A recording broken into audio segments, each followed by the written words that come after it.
Good morning, student. Welcome to CSQ Maths 247. This is Mentor Abhishek. Today we are going to discuss NCERT Maths Exercise 5.3 question number 7.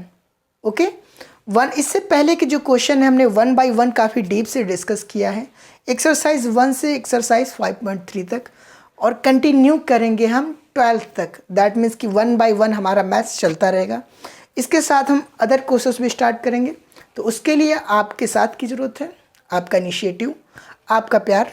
उसके लिए आप channel को subscribe कीजिए, share कीजिए, क्योंकि यही है हमारे लिए जो हमें अंदर से होप देता है, एक तरीके से हमें आशा देता है आपके लिए कि अच्छे से अच्छा कंटेंट हम खुद तैयार करें, मेहनत करें और अच्छे से अच्छा कंटेंट आपको प्रोवाइड करें. ओके तो हम क्वेश्चन नंबर 7 आज डिस्कस करेंगे. बिकॉज हमने 1 by 1 काफ़ी डीप से डिस्कस किया है, तो कोई भी क्वेश्चन में आपको प्रॉब्लम है आप देख सकते हैं. 1 by 1 क्वेश्चन है. ओके तो क्वेश्चन नंबर 7 जो हमारे पास गिवन है कि find the sum of first 22 term.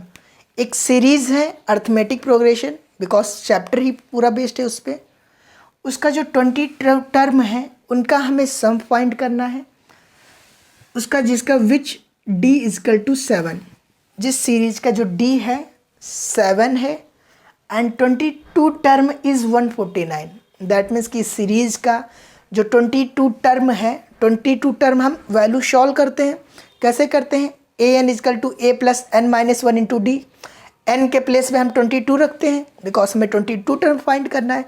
तो सॉल्व करने पे जो वैल्यू आएगी वो वैल्यू गिवन है यहाँ पे कि 149 आएगा. तो जब हमारे पास वैल्यू फर्स्टली गिवन है तो क्या जहाँ पे हम सॉल्व करते हैं उस प्लेस पे हम 149 पुट कर सकते हैं? तो आप कहेंगे सर पुट कर सकते हैं, बिकॉज सॉल्व करने पे जो वैल्यू आने वाली है वो वैल्यू हम उसी प्लेस पे पुट कर रहे हैं. कोई ऐसा वर्क नहीं कर रहे हैं जिससे क्वेश्चन में मैथमेटिक्स में रॉन्ग हो. ओके तो देखते हैं क्वेश्चन. यहाँ पे हमारे पास जो जो फर्स्ट गिवन है वो देखो, डी गिवन है तो हम नोट कर सकते हैं डी.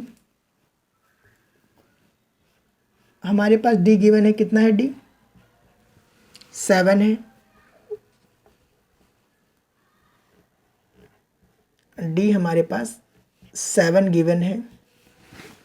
नेक्स्ट देखोगे 22 टर्म, दैट मीन्स कि ए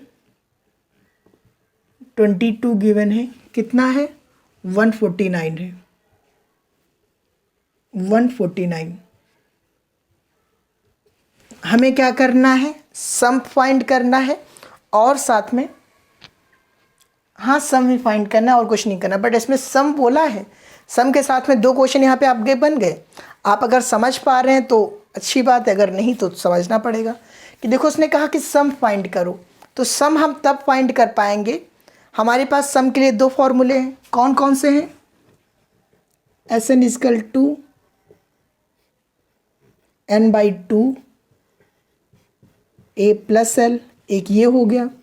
और जो सेकंड है S N is equal to N by 2 2a plus N minus 1 into D, second हो गया. तो ये 2 फॉर्मूले हैं. इन 2 में देखो हमें कुछ क्या क्या चाहिए. हमें n चाहिए. n तो चलो हमारे पास कंफर्म हो जाएगा कि 22 टर्म बोला है तो हमें तो पता हो गया कि 22 आएगा. बट उसके साथ में a भी तो चाहिए. सम फाइंड करना है. सम फाइंड करने के लिए दोनों फॉर्मूले में देखोगे तो कंक्लूजन निकलेगा कि हमारे पास a भी तो चाहिए. ए हमें सीरीज़ में नहीं गिवन है. तो सम हम कब फाइंड कर सकते हैं? जब हमारे पास ए की वैल्यू हो. ए की हमारे पास वैल्यू होनी चाहिए, ए की वैल्यू, और ए की वैल्यू हमें कहीं नहीं गिवन है. तो फर्स्ट हमें ए की वैल्यू फाइंड करनी पड़ेगी, देन हम सम फाइंड कर सकते हैं. ओके तो ए की वैल्यू फाइंड करने के लिए अब हम क्या करेंगे? तो हमारे पास सोचो ऐसा कौन सा हम फॉर्मूला यूज़ करें. 3 फॉर्मूले हैं. एक कौन सा है? ए एन वाला है जो हम टर्म फाइंड करते हैं. तो सोचो 2 फॉर्मूले तो हम कोई यूज़ नहीं कर सकते हैं, तो तीसरे फॉर्मूले का हम यूज़ करके देखते हैं. और आपको एनालाइज करना पड़ेगा कि क्वेश्चन में हम कौन सा फॉर्मूला पुट करें. बिकॉज यहाँ पे हमारे पास देखो डिफरेंस दे रखा है. टर्म नंबर जो फाइंड करना है वैल्यू बता दी कि 22 टर्म फाइंड करना है. 22 टर्म की वैल्यू दे दी. तो क्या हम यहाँ पे सोचो, क्या अगर हम ए 22 टर्म ले लें, फॉर्मूला क्या होता है एन वाला टर्म फाइंड करने का? A n is equal to A plus N minus one into d होता है। तो यहाँ पे हमारे पास देखो, अगर हम कह दें कि हमें 22 टर्म की वैल्यू फाइंड करनी, तो यहाँ पे हम A22 रखेंगे।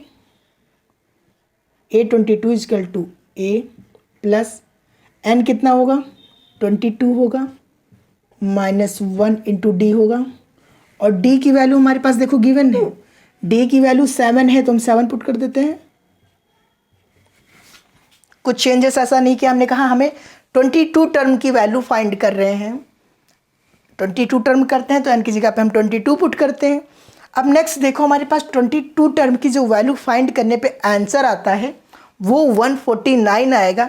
एग्जामिनर ने पहले बता दिया, तो क्या हम A22 के प्लेस पे 149 पुट कर दें। नेक्स्ट टर्म में हम A49 यहाँ पे पुट कर देते हैं। 149 equal to A plus 22 minus one हो जाएगा, 21 आ जाएगा, 21 इंटू 7। नेक्स्ट ओके, तो 149 इक्वल लगाया, ए नोट किया, मल्टीप्लाई कर दो, 7 1 जा 7, 7 2 जा 14, 147 आ गया। तो ये हमारा देखो इस साइड प्लस में है, इस साइड कर दे माइनस आ जाएगा, कर दो तो 149 माइनस 147 इजकल टू ए। तो नेक्स्ट टर्म में हम ए इजकल टू 2 नोट कर सकते हैं। तो हमारे पास देखो हमने ए फाइंड कर लिया, ए की वैल्यू जो आई है 2 आई है। तो हेंस हमें क्लियर हो गया कि अब हम इसमें से कोई भी फॉर्मूला यूज़ कर ले और वैल्यू हम 22 टर्म का हम एडिशन सम फाइंड कर सकते हैं। अब कोई भी फॉर्मूला यूज़ कर सकते हो, और जो ये 22 टर्म का फाइंड करना है, तो यहाँ सोचो। अब कुछ क्वेश्चन स्टूडेंट के माइंड में हो सकता है, सवाल बन रहा हो सर ये सेकंड वाला कैसे यूज़ करेंगे, कि सर इसमें लास्ट टर्म होता है। तो हमसे एडिशन कितने टर्म का पूछा है, 22 टर्म का। तो हमारे लिए लास्ट टर्म कौन सा होगा, 22 टर्म होगा। हमारे लिए सीरीज़ में चाहे जितने टर्म हो, हमें लेना देना नहीं है, कोई मतलब नहीं, नो मीन्स, हमसे कोई कुछ मतलब नहीं है। हमसे उसने कहा 22 टर्म की वैल्यू सम फाइंड करो। तो 22 टर्म जो 22 टर्म होगा उसकी वैल्यू हमारे लिए लास्ट टर्म के इक्वल होगी। ओके, आप चाहो तो इससे फाइंड कर सकते हो या चाहो तो इससे फाइंड कर सकते हो। ओके, तो फाइंड करते हैं हम। चलो, सम को हम एसएन से शो करेंगे। हमारे पास फॉर्मूला यूज़ कर लेते हैं n/2, a प्लस एल का यूज़ कर लेते हैं। एसएन इजकल टू एन कितना है, देखो एन कितना 22 टर्म बोला है तो हम 22 पुट करेंगे, 22/2। ए कितना फाइंड किया 2, एल कितना है 149। ओके, तो यहाँ से कट कर दो, 11 आ जाएगा। तो एस एन इजकल टू 11 आ जाएगा।